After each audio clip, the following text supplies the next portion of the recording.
You are looking at Julian's pronunciation guide, where we look at how to pronounce better some of the most mispronounced words in the world, like this other curious word. But how do you say what you're looking for today? Name.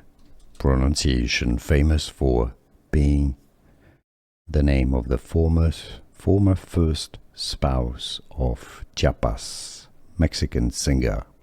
Spanish pronunciation Anahí.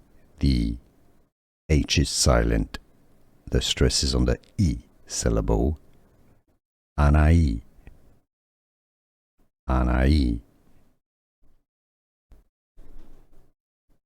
Name.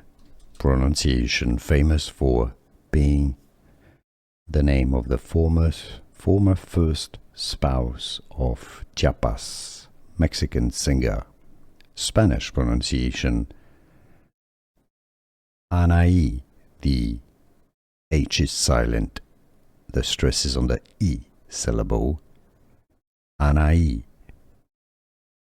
Anahí. Here are more videos on how to pronounce more confusing words and names too many mispronounced. Like this video if you found it useful. I appreciate your support. I'll see you soon and thanks for watching.